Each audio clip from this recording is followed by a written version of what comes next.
so fucking confused why the girl needs to be accommodating. Hello, I did not get an education and build a career so I can accommodate your son. That makes sense. Oh, That almost sounds like me. Would you ever go for Indian matchmaking? Not really. I wouldn't prefer because I'm in for arranged marriage. Like I'm 25 and I'm still figuring out what I want. So until I know what I want, I'm not in for marriage. Like that's one thing that I learned after seeing Indian matchmaking because you see so many different people. You start reflecting about yourself. Like Yeah. எனக்கு கல்யாணத்துல want financial security, you want to share your life with your whatever it may be. It differs, right? So until I figure out, I'm still battling my own needs. I'm still figuring out, is this what I want, or am I happy being this person for the person I am? If I'm happy the person I am, I think I wouldn't even look out something in others. But if I feel that this long journey, I want someone to enjoy with and I want to chill with, then I think I will start seeing through that perspective. So everyone has a lens in front of them through which they see the world. I think I'm yet to choose the lens, but definitely not a matchmaker because I've definitely not Seema. I said no to Seema to my mom when she asked me. Okay, but why not Seema? Why not Seema? I think I'll just be another Aparna to the world. People will be talking about me. And she'll be like, too much to handle. She needs to be flexible. So I think if at all Geeta seemed to be progressive and maybe there might be chances to I think this matchmaking thing is there for your family to have a confidence. சரி நம்ம ஒரு match maker கிட்ட போனா நம்ம கண்டிப்பா நம்ம பொண்ணுக்கு பையனுக்கு கல்யாணம் நடக்கும். And also I wanted to talk about this Tamil show Kalayana Malai. I don't know if you have seen that. No. It was broadcasted in Sun TV for a very long time. It was a very successful show. Okay. Where people come, there will be a host and they'll come and say நாங்க இங்க இருந்து வரோம், we want this type of girl, we are from this caste, we want a fair girl, tall girl, a fair boy, whatever it is. And it was a big hit. Where did the audience go when Kalayana Malai was broadcasted? And when you see the difference when this comes in, Netflix shows this, people are very aggressive, but Kalayana Malai was no different. I was just having this conversation with my parents. So you have seen this, Amma, you have seen Indian matchmaking. I have seen Kalayana Malai when I was growing up in the 90s. Yeah. I have seen, and the mindset, everyone were accepting it. Kalayana Malai was like the great show where people அப்போ internet illa, phone calls which was only thing. So when a person goes to a television show and he or she asks like, I have studied this and I want this caste, I want this, these are my preferences. He used to say உங்களுக்கு நல்ல பையன் பொண்ணு கிடைக்கிறது நாங்க கல்யாண மாலைன்னு வாழ்த்துக்கிறோம், and he ends the show. So then people in the back end, they give him these proposals and things happen. But what you want, what the preferences were in front of the camera. You openly talk about caste, about your physical attributes, how they want, but people were mum there, they were agreeing to it, right? Yeah. That was the biggest difference that I see from Kalayana Malai to Indian matchmaking. Also keep in mind that Kalayana Malai was playing to their audience, so people who are tuning in are used to, they are that community. These are the community people who look at Jadagam, they looked at caste, they look at this kind of stuff. Like even if the son at home is like dark skin, they want a bride who's fair skin. The hypocrisy doesn't play in their head, they don't care, but this is what I want, can you get this for me? So and then there will be a girl sitting there who also doesn't care about hypocrisy, who has been told from young, raised from young, உனக்கு மாப்பிள்ளை கிடைக்கிறதே பெரிய விஷயம், நீ ரொம்ப இது பண்ணிட்டு இருக்காத. So it's like, so Kalayana Malai is a kind of place like it's a show playing to its audience. a place like Netflix it's a different cultures all around. So when you put something like this, that's obviously there's going to be outrage and things like that. People are not going to like it. And plus also now we are in the woke culture. So people who used to tolerate it will not tolerate it anymore. The colorism, the casteism, everything happens on Indian matchmaking. Why I don't find any of this offensive is because there's no one here who on the show with who are being forced to do something. Okay, this family is looking for something and this family has it, so they are matchmade. So we are coming in with our own values, we are coming in with our own thing, and we are being all woke shit. So I think that we need to stop judging people from to as long as this is consenting, do whatever you want. The only time we need to speak up about such shows is that when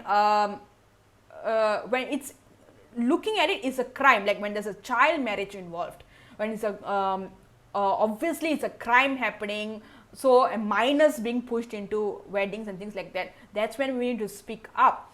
So that's why I don't find this is a big deal, because it's within families and everything.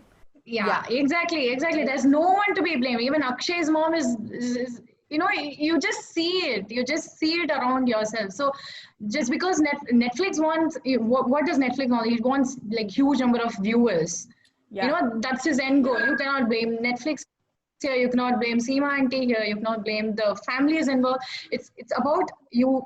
You just hope people you around you are more open about it. You know what you want, and when people know what they want, I think it's a collective and it's a contagious thing. So if friends, I know how my friends would react. So it just grows along with time. So I think people around you will not understand right now, but eventually it will go. This phase will go. This has to go through, and just pinning down and how did Netflix do this, blah blah blah. After you binge watch it and talking about it is like saying that it has to be pulled down or blaming someone is of no use, because it's just showing what's happening around you. You know that, but you have a different angle where you need to start seeing different things, and if you realize that, then you are a winner out of it. And I also feel like any changes in terms of colorism, I feel colorism is a problem, and I have said in my videos that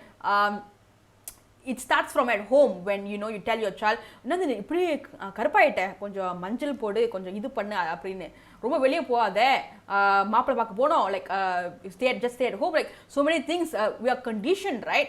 So if colorism, casteism, classism, everything, all these three, if it has to change, it has to happen within the family. So if a person like a person looking for the family is asking this, the father and mother is asking this, it should be the guy who's coming and said, no, it doesn't matter, as long as I can find someone that I can connect with. So, and then same with the girl. I think in this show, I think the girls have been very progressive in asking for what they want. I think it's not every man, but some of the men who are just sticking to what will work for them. It's basically what will work for you, what has been working for you, what worked in my father and mother's generation, that's the same thing I want. So it is things that's already in your mind, it's part of your values that needs to be changed. It's a very systematic thing needs to be changed. Systematic racism, systematic colorism have to change. Don't blame the matchmaker. Exactly, because you are open about what you want, and when she or he brings you whatever, then there's no point. I actually last year I started talking about this on my WhatsApp group, about all this sexual harassment and about depression and all those stuff. I've started being very vocal.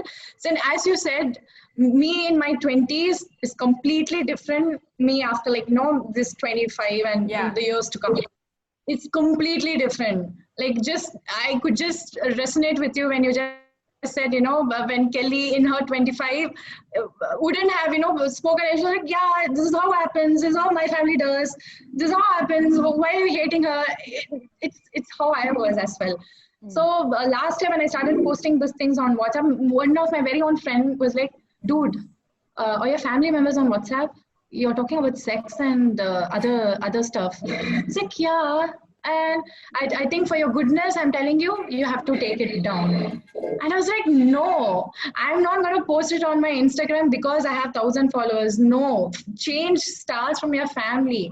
I want my family members, I want my parents to see, I want my uncle, aunt to see what I'm trying to say here. It's just me. I'm a very small seed, and a big family. If I have 300 contacts, and even if like 20 mamas and mommies see what I'm trying to say, I'm a winner there. I know even if my cousin's gonna see, I'm a winner there because they will understand what I'm trying to say. And everything starts with family. If your amma appa understand and if your family members see, that's all I want. I don't want my 1,000 followers on Instagram to, oh yes, what Deepthi is saying is right. I don't want that because that's not going to bring in change. That's just one spark. When you see a story, you're like, yeah, this is right. You just share it. Done. But that's not it, right? Not how changes start. You need to completely evolve as a person, and that's very difficult. It's very real, to see the problem that way. And I think it will take some time, but it's okay. And we are all fighting for it. And I hope my family members see all my status and my parents are like, oh, உனக்கு கல்யாணம் ஆக போகுது, கல்யாணம் ஆக போகுது, யாரா பையன் பார்த்தானா உன் ஸ்டேட்டஸ்லாம் பார்த்துட்டு he'll be like, ஐயோ இந்த பொண்ணா இவ்வளோலாம் என்ன இருக்க முடியாது அப்படிதான் யோசிப்பாங்க. I'll be like, it's okay. I am voicing out. It's okay. Even if my uncle aunt see who are gonna match make me with someone, it's okay. This is how I am. This is how I want to be. I will expose what is wrong, and it's okay. Somewhere somebody will learn from you. What I would like to say is that sometimes the things that you think that could be the minus could actually be the plus that makes someone fall greatly in love with you. So don't change who you are. Even if you're a flawed person, try to just evolve and stick to it. If you feel like speaking about all these issues is important and it's the ideal way to go, then do it, because I'm telling you, the man who's going to fall in love with you is going to fall in love with you because of that. It's not despite that, it's because of exactly that. Yes. So that will happen for you. You're 25 years old, like where you are right now. It's really like there's so much thing for you to evolve. 25 is different from 30. When you're at 30, you're at 25 and think, who is she? Right? So there's so much for you to learn, and I think all the best to you for learning who you are. Great, that was an amazing session. Thank you so much for coming on the show. Okay, thank you very much. Thank you so much, Kelly. Bye. Thank you. Bye.